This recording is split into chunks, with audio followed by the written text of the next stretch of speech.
Good afternoon, Sue Frost here.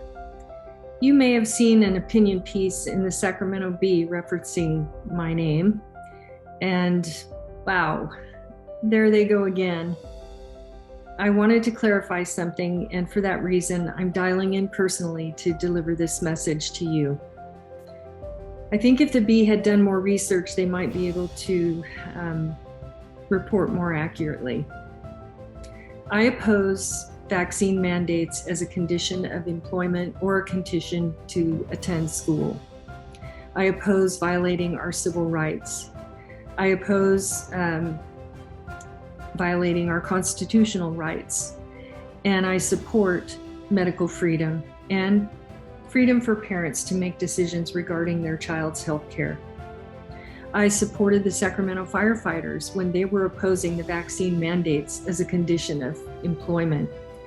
I stood in solidarity with my fellow nurses when they opposed the vaccine mandates as a condition of employment.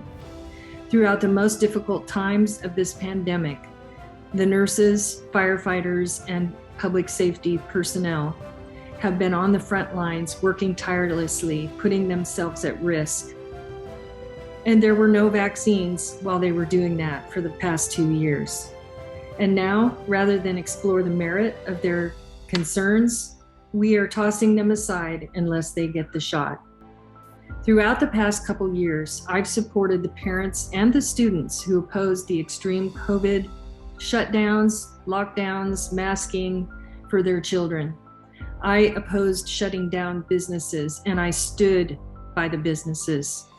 I opposed shutting down the schools, and now the facts and the science are telling us that both were a mistake. More young people have died from suicide and drug overdoses, much of the increase attributed to the lockdowns, than have died from COVID. I supported the Canadian truckers and the American truckers who oppose the vaccine mandate as a condition of employment.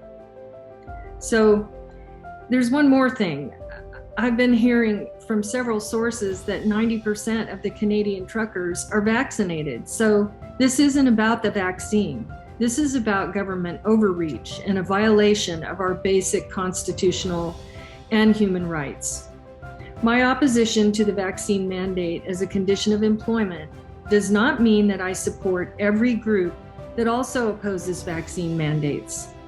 When I heard there were people who wanted to support the truckers' convoy protest, I offered to help. I wanted to help with their protest against mandates as a condition of employment.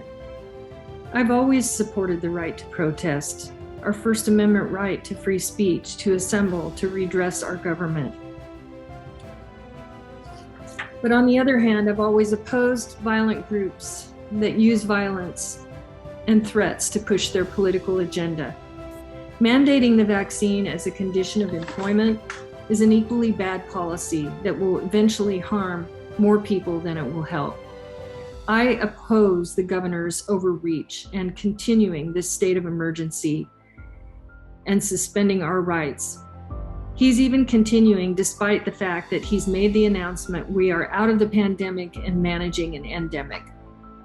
More and more, officials are accepting the fact that the shutdowns and denial of rights, along with the oppressive actions like vaccine mandates and masking mandates, are causing more harm than good.